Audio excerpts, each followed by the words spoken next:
Hello everyone, KD classes Lonkaran sir के इस YouTube channel पर आप सबका हार्दिक स्वागत है। तो हमारे चैनल को ज्यादा से ज्यादा लाइक शेयर जरूर करें।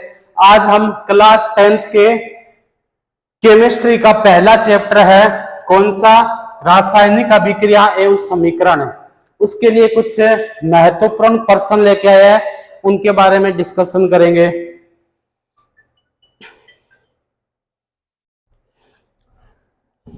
तो देखिए पहला प्रश्न क्या दे रखा है, कंकाली या ढांचा रासायनिक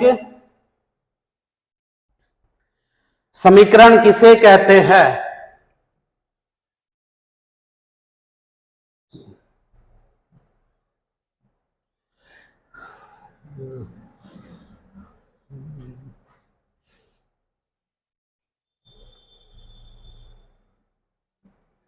कंकाली या ढांचा, इसका मतलब होता है कि केमिस्ट्री के अंदर हमने देखा है कि कुछ अभिक्रिया क्या होती है, संतुलित होती है, कुछ संतुलित नहीं होती। जो संतुलित नहीं होती यानी असंतुलित होती है, उसी को हम क्या बोलते हैं? कंकाली या ढांचा रासायनिक समीकरण कहते हैं। ठीक है। फिर दूसरा प्रश्न है, फेरस सल्फेट की वियोजन क्रिया के बारे में बताना है। वियोजन का मतलब क्या होता है कि कोई भी इक्वेशन है उसको तोड़ना। जैसे संयोजन अभिक्रिया है उसमें होता है जोड़ना, वियोजन का मतलब होता है तोड़ना। तो ये बोला गया है 2FeSO4 दे रखा है, 2FeSO4, इसको हम क्या कर देंगे? तोड़ देंगे। तोड़ दिया तो ये किस किस में बन जाएगा? Fe2O3 प्लस साथ में क्या बनेगा? SO2 भी बनेगा और SO3 भी बनेगा। आपके क्या होता है कि ये दो हो सकता है ना दे रखा हो, ठीक है ना, तो इसको बोलते हैं संतुलित। इसको क्या बोलते हैं? अब जब ये अभिक्रिया है तो ये असंतुलित है, असंतुलित को क्या बोलते हैं? कंकाली या ढांचा अभिक्रिया। अब इसको हम क्या कर देंगे? दो लगा देंगे, ये संतुलित हो गई। इसको क्या बोलते हैं? संतुलित अभिक्रिया। किसके बारे में बताया गया है? फेरस सल्फेट के बारे में। किसके बारे में? फेरस सल्फेट के बारे में। आगे देखो तीसरा प्रश्न, निम्नलिखित रासायनिक अभिक्रिया को संतुलित रूप में लिखना है। बिल्कुल लिख देंगे, ये आपको दे रखा है संतुलित अभिक्रिया करना। ठीक है, बस ये देखना है कि इक्वेशन में क्या होता है। इसको तो बोलते हैं राइट हैंड साइड, इसको क्या बोलते हैं? LHS, left hand side. तो यहां पर और यहां पर तत्वों की संख्या बराबर होनी चाहिए। जैसे दो लगाने के बाद संतुलित हो गया। अब देखो यहां पर 2Pb, यहां भी 2Pb, N 2 दे रखा है, यहां भी N 2 दे रखा है। O कितना हो गया? 6, यहां भी कितना हो जाएगा? 6 हो जाएगा। तो ये होगी आपकी संतुलित अभिक्रिया। जब बिना बुझे चूने को बोलते हैं, इसका क्या बोलते हैं? बिना बुझा चूना। इसको हम क्या बोलते हैं? Calcium oxide. क्या बोलते हैं? कैल्शियम ऑक्साइड बोलते हैं। ठीक है, कैल्शियम ऑक्साइड का सूत्र क्या होता है? CaO। उसके साथ किसको मिलाना है? जल को मिलाना है। जल का क्या हो जाएगा? तो CaO प्लस H2O। तो ये क्या बन जाता है आपका? भुजा हुआ चूना, जिसको हम क्या बोलते हैं? Calcium dioxide. ठीक है ना, प्लस क्या बन जाएगा? उष्मा बन जाएगा। आगे चले, प्रश्न नंबर 5 देखो क्या दे रखा है। किसी भी रासायनिक समीकरण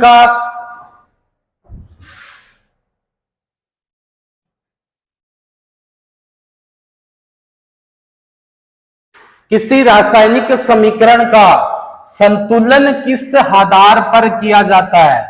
यानी आप संतुलन कर रहे हो, किस आधार पर कर रहे हो? ठीक है, तो संतुलन हमेशा किया जाता है द्रव्यमान संरक्षण के नियम के आधार पर। किस पर? द्रव्यमान संरक्षण के नियम के आधार पर। ठीक है, आगे देखो, चिप्स बनाने के लिए चिप्स की थैली में कौन सी गैस युक्त कर देते हैं? तो सबको पता है, जितने भी ये चिप्स जैसे होते हैं उन सब में कौन सी गैस होती है? अपनी नाइट्रोजन गैस पाई जाती है। आगे देखो, किसी रासायनिक अभिक्रिया में उत्प्रेरक की क्या भूमिका होती है? तो उत्प्रेरक क्या करता है? आपको अभिक्रिया को या तो तीव्र कर देता है या मंद कर देता है। उत्प्रेरक का एक ही काम होता है। ठीक है, तो किसी भी रासायनिक अभिक्रिया की गति को तीव्र या मंद कर सकते हैं, उसको क्या बोलते हैं, ठीक है, उत्प्रेरक बोलते हैं। लेकिन स्वयं क्या होता है, अपरिवर्तित, यानी खुद में कोई भी चेंज नहीं होगा। आठवां है रासायनिक अभिक्रिया किसे कहते हैं, तो किसी एक या अधिक पदार्थ का, किसी एक पदार्थ का दूसरे पदार्थ में बदलना ही तो क्या कहलाती है, रासायनिक अभिक्रिया कहलाती है। जैसे Ca, जैसे हमने बोला कि C है, ठीक है, कार्बन, इसको किस में बदल दिया, जोड़ दिया ऑक्सीजन, क्या बन गया, CO2। CO2 को क्या कहते हैं, कार्बन डाइऑक्साइड। तो एक पदार्थ का दूसरे पदार्थ में बदलना क्या कहलाता है, रासायनिक अभिक्रिया। आगे देखो, किसी रासायनिक समीकरण में अभिकार को तथा उत्पादों की भौतिक अवस्थाओं को किन संकेतों द्वारा दर्शाया जाता है, तो जो अभिकारक हो गई लिक्विड हो गया, और सॉलिड क्या हो गई आपके एस उत्पाद हो गया, ठीक है। आगे देखो प्रश्न नंबर 10, अवक्षेपण अभिक्रिया का एक उदाहरण देना है, किसका, अवक्षेपण का। तो इसलिए एक उदाहरण दे देंगे, कौन कौन सा, PbNO3 ले लिया, क्या ले लिया, PbNO3, इसको बोलते हैं, Pb का मतलब क्या होता है, लैंड, Pb का मतलब हो गया लैंड। NO3 किसको बोलते हैं, नाइट्रेट को, किसको बोलते हैं, नाइट्रेट को। ये चेंज किस में हो जाएगा, PbI प्लस 2KNO3।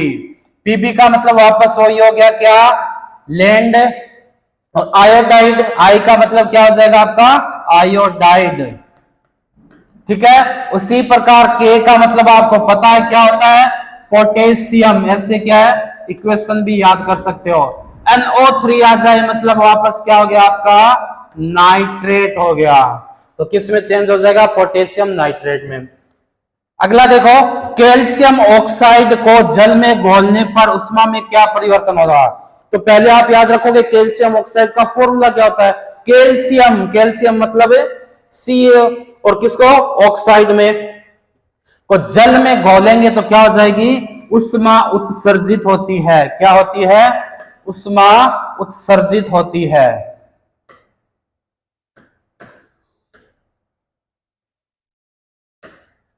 ठीक है। आगे देखो 12वां प्रश्न है, किसी अभिक्रियाशील धातु की तनु सल्फ्यूरिक अम्ल से क्रिया कराने पर क्या होगा। तो सबसे पहले आप क्रियाशील धातु लो, कौन सी होती है, क्रियाशील धातु आपने आवर्त सारणी में देखा होगा, अगर नहीं आती है तो अलग से एक क्लास ले लेंगे। कौन सी होगी, Zn हो गई। इसके साथ में मिलाना क्या है, तनु सल्फ्यूरिक अम्ल, जिसका क्या बोलते हैं अपने H2SO4, क्या बोलते हैं H2SO4। तो ये क्या बन जाएगा, जिंक सल्फेट SO4 प्लस में गैस कौन सी निकलेगी, इक्वेशन में H2 निकली है, इसका मतलब H2 का मतलब कौन सी गैस होगी अपनी, हाइड्रोजन गैस निकलती है। कौन सी गैस निकलती है, हाइड्रोजन। अगला देखो, वह अभिक्रिया लिखिए जिसका उपयोग श्याम श्वेत फोटोग्राफ है। अब इसका मतलब क्या होता है, श्याम किसको बोलते हैं, कृष्ण को, कन्हैया को, उनका कलर कैसा था, ब्लैक, काले थे ना, काले यानी ब्लैक, ठीक है। श्वेत का मतलब क्या हो गया, व्हाइट, यानी जो अपने ब्लैक एंड व्हाइट फोटो निकालते हैं, कौन सी, ब्लैक एंड व्हाइट फोटो निकालते हैं, वो अभिक्रिया लिखनी है तो वो कौन सी हो जाएगा, 2AgBr, किसकी उपस्थिति में, सूर्य की प्रकाश में, ठीक है, 2Ag प्लस Br2 हो जाएगा, ठीक है। ये इक्वेशन किसकी होती है, ब्लैक एंड व्हाइट फोटोग्राफर की, याद रखोगे। आगे देखो क्वेश्चन नंबर नेक्स्ट, कोयले का दहन किस प्रकार की अभिक्रिया है। कोयले का दहन अभी मैंने बताया था C plus O2, C plus क्या हो जाएगा, O2, तो कौन सा बन गया आपका, CO2, ठीक है। यही इक्वेशन दे रखी है, तो कौन सी हो जाएगी, एक तो संयोजन अभिक्रिया और एक बोल दिया इसको ऑक्सीकरण।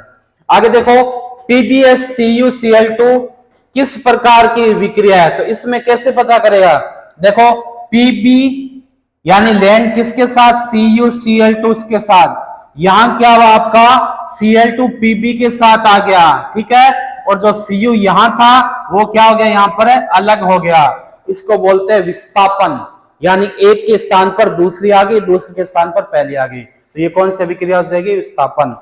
रेडॉक्स अभिक्रिया किसमें कहते हैं, जिसमें एक अभिकारक उपचेत होगा, दूसरा क्या होगा आपका ऑक्सीकारक होगा, उसे कहते हैं, ठीक है, अपचेत उपचेत, जिसमें एक अभिकारक क्या होता है, उपचेत होता है, और दूसरा क्या हो जाएगा, अपचेत हो जाएगा, उसको क्या बोलते हैं, रेडॉक्स अभिक्रिया बोलते हैं। मैग्नीशियम रिबन को वायु में जलाने पर क्या बनता है, मैग्नीशियम रिबन को वायु का मतलब O2 के साथ, किसके साथ है, O2 के साथ, तो क्या बन जाएगा 2MgO, इसका मतलब क्या हो गया, मैग्नीशियम ऑक्साइड, कलर कैसा होता है उसका, सफेद होता है, ठीक है। आगे देखो, मैग्नीशियम रिबन को वायु में जलाने पर मैग्नीशियम ऑक्सीकृत होता है, तो या अपचेत, ये दोनों बताना है, तो ऑक्सीकृत होता है या विचेत, ये आपको दे रखा है क्या, इक्वेशन जो अभी निकाली थी, तो मैग्नीशियम क्या हो जाएगा, उपचेत हो जाएगा, ये वाली इक्वेशन है, क्या हो जाएगा, उपचेत हो जाएगा, ठीक है। ये असंतुलित थी और ये संतुलित दे रखी है। 19वां देखो, संतुलित समीकरण करना है, जो कम है, जिस साइड में जो तत्व कम हो मल्टीप्लाई कर दो, जोड़ दो, हो जाएगा। आगे देखो क्वेश्चन नंबर 20,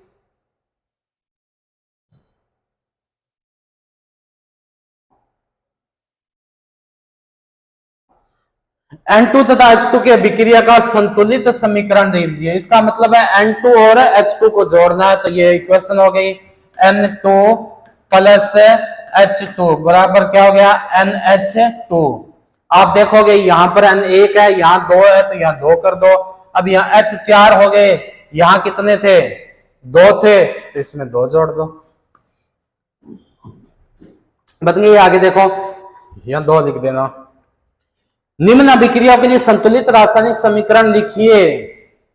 सोडियम सल्फाइड, तो इसका फॉर्मूला क्या होता है, सोडियम और क्या है, सल्फाइड, सोडियम सल्फाइड के साथ क्या जोड़ोगे, जल, जल का मतलब होता है H2O, इसके साथ क्या जोड़ना है आपको, जल जोड़ दिया, जल के साथ क्लोरीन, तो Cl2, इनको जोड़ोगे तो क्या बन जाएगा, Na2SO4 प्लस 2HCl बन जाएगा, ठीक है। ये आपको दे रखा है, क्या क्या बनेगा उसके बारे में। आगे देखो, हल्के हरे रंग के फेरस सल्फेट के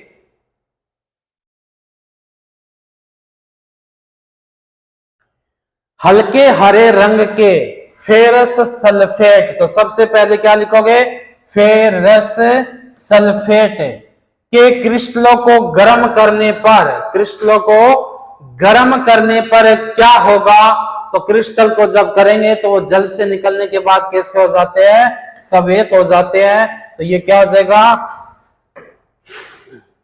7H2O FeSO4 प्लस 7H2O, ये इक्वेशन बन गई सीधी। कॉपर से अधिक सक्रिय 3 धातुओं के नाम लिखिए, कॉपर से अधिक है, तो कॉपर से पहले कौन कौन सा होता है, फ्लोरीन हो गया, जिंक हो गया, मैग्नीशियम हो गया, ठीक है। आगे देखो, अभिक्रिया H2S प्लस Br2 में किस पदार्थ का अपचयन होता है, अपचयन का मतलब है लेफ्ट हैंड साइड, ठीक है, तो किसका हो रहा है, Br2 का, ब्रोमीन का। चले आगे क्वेश्चन नंबर 25 में, संगमरमर का क्या पूछा है, रासायनिक सूत्र पूछा है। संगमरमर किसको बोलते हैं, कैल्शियम कार्बोनेट, और कैल्शियम कार्बोनेट का सूत्र क्या हो जाएगा, CaCO3, ठीक है। आगे पूछा आपको जिंक, Pb और कॉपर, यानी लैंड और कॉपर में क्रियाशीलता का क्रम बताने में सबसे ज्यादा किसका होता है, जिंक की, उसके बाद Pb की, उसके बाद CO की, कॉपर की। आगे देखते हैं क्वेश्चन नंबर, ये तो थे अब तक ऑब्जेक्टिव टाइप के, अब थोड़े से बड़े क्वेश्चन आ जाते हैं, चलो देखते हैं। संयोजन अभिक्रिया किसे कहते हैं, तो संयोजन अभिक्रिया का मतलब है दो या दो से अधिक पदार्थ मिलकर एक नया पदार्थ बनाते हैं, उसको क्या बोलते हैं? संयोजन अभिक्रिया कहते हैं। ठीक है,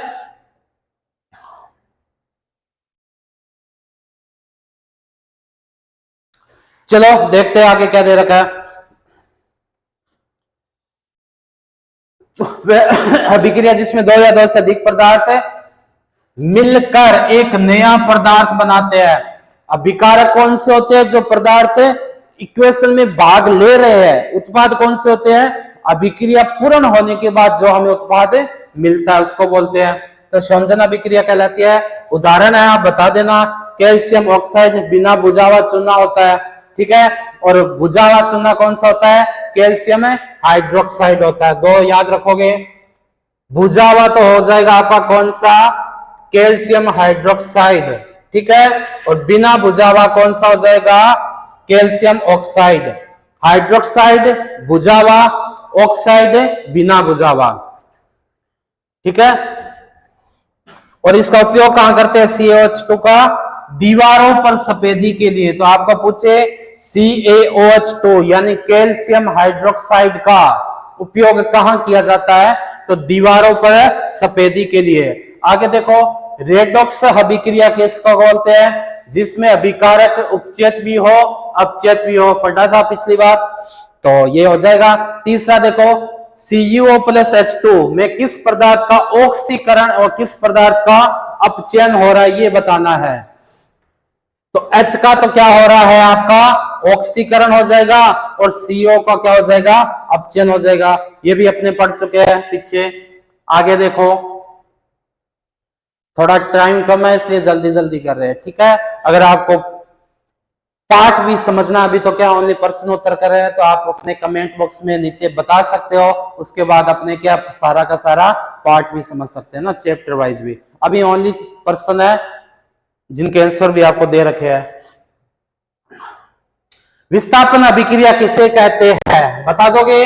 जब विस्थापन का मतलब क्या हो गया? विस्थापित करना, एक जगह पर दूसरा चीजें आ जाना, उसको कहते हैं। दूसरा है ए को पहचानना है, क्या आएगा? ए पर। तो ए को पहचान लोगे, यानी ए का पहचानने का मतलब आपको इक्वेशन क्या करनी है? संतुलित करनी है। सीखा अभी तक बहुत सारे। आगे देखो क्वेश्चन नंबर 5, एक्स वाई और जेड को पहचानना है। ठीक है, तो x पर क्या आ जाएगा? CuCO2 बनेगा। क्या बन जाएगा? CuCO3। लेकिन ये यहाँ CO2 है, यहाँ CO3 है। अभी तक ये क्या? असंतुलित है। संतुलित करने आपने सीखा है तो आप देख लेना, नहीं आता हो तो पूछ लेना, बता देंगे। AgY बन क्या रहा है? Ag2S में रहा है, इसका सीधा सा H2S होगा। ठीक है, क्या रखा ना SO3। चले आगे, क्या होता है? क्या होता है का मतलब यह है कि आपको इक्वेशन बतानी है कि कौन सी बनेगी, बस इतना ही है। इक्वेशन बतानी है कि CuSO4 Fe जोड़ दें तो FeSO4 बन जाता है। Zn में H2SO4 जोड़ दे तो ZnSO4 बन जाता है। 4 सोडियम यानी ऑक्सीजन जोड़ दे तो 2Na2 बन जाता है। ठीक है, इसमें क्या टाइम ज्यादा खराब नहीं करेंगे क्यों आपने पीछे पढ़ चुके हो, इसलिए हम आगे चल रहे हैं। डायरेक्ट पर्सन देख लेना एक बार, सारे बहुत काम आने वाले हैं आपको एग्जाम में। इनमें से बाहर कुछ भी नहीं मिलेगा। रासायनिक अभिक्रिया पता ही है आपको किस किस पर होता है? भौतिक अवस्था में परिवर्तन होना, पदार्थ का रंग बदलना, किसी गैस का निकलना, और क्या हो जाएगा? अभिक्रिया के तापमान में परिवर्तन होना। ठीक है, रासायनिक समीकरण किसे कहते हैं समझाइए। बहुत बार पढ़ चुके हैं रासायनिक समीकरण, पीछे ही पढ़ा है पहले चैप्टर में। पहले चैप्टर में क्या, थोड़ी देर पीछे, तो ये देख लेना आप। किस प्रकार लिखा जाता है उदाहरण सहित समझाइए। ठीक है, तो रासायनिक समीकरण को लिखते किस प्रकार है चेक कर लेना उदाहरण सहित। उदाहरण का मतलब है कोई भी दे दो, जैसे MgO2 बन गया 2MgO ना, यहाँ 2 जोड़ देना, संतुलित कर देना। मैग्नीशियम ऑक्साइड ये दे ही रखा है नीचे। ठीक है, आगे देखो क्वेश्चन नंबर 10, ऑक्सीकरण किसे कहते हैं? ये भी हम पढ़ चुके हैं। पदार्थ में क्या होता है?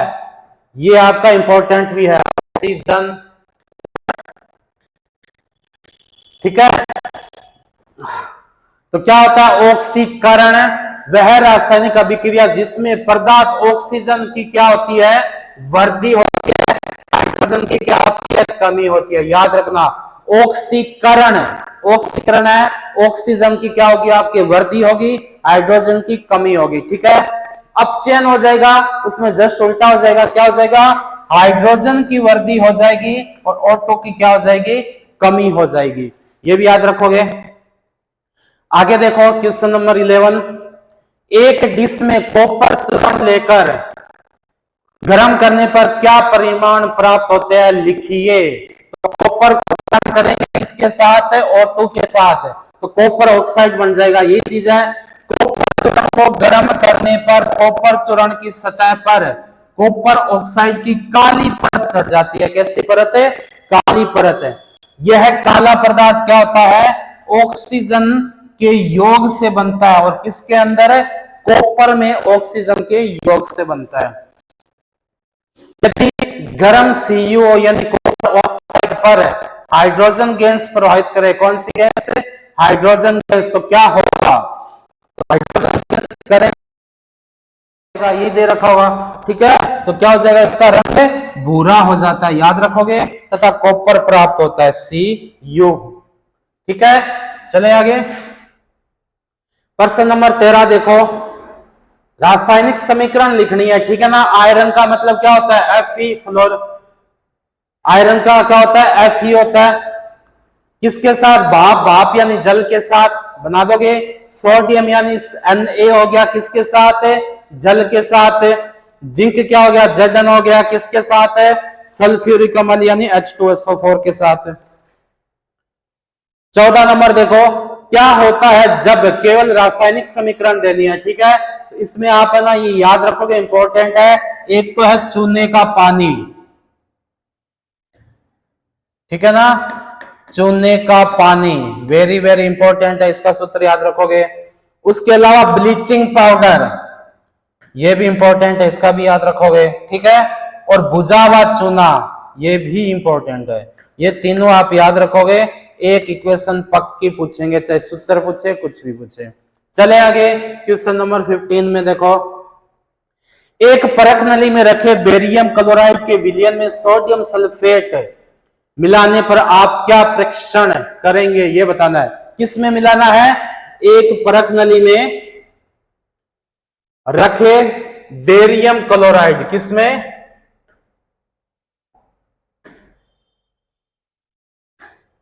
बेरियम क्लोराइड, तो इसका क्या बन जाएगा फॉर्मूला, BaCl2। मिलाना क्या इसमें, सोडियम सल्फेट मिलाना है। क्या मिलाना है, Na2SO4 मिलाना है, यानी सोडियम सल्फेट मिलाना है।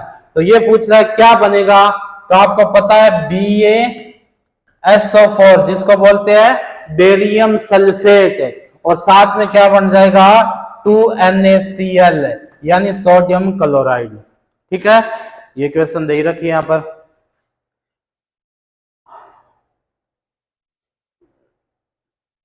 और इसमें क्या बोल रहा है कि ये इक्वेशन है कौन सी, तो इसमें दो बार चेंज हो रहा है। देखो SO4 तो यहां गया, ठीक है, और Cl2 कहां चला गया, यहां पर चला गया, तो दो बार चेंज हो रहा है, तो उसको क्या बोलते हैं, द्विविस्थापन। कहां दे रखा है, ये देखो द्विविस्थापन कहलाती है। ठीक है, तीसरा आपको अभिक्रिया बता दी, बताई दी। आगे देखो क्वेश्चन नंबर 16,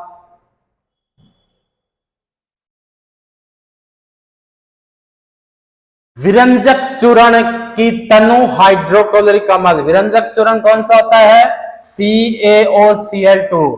ठीक है, इसकी किसके साथ करनी है आपको, तनु हाइड्रोक्लोरिक अम्ल के साथ। ठीक है, तो इसका क्या हो जाएगा, 2HCl, तो बनता क्या है, CaCl2 प्लस Cl2 गैस निकल गई, प्लस H2O गैस निकल गई। ठीक है, दूसरा कॉपर ऑक्साइड की तनु सल्फ्यूरिक अम्ल के साथ, ये भी हो जाएगा।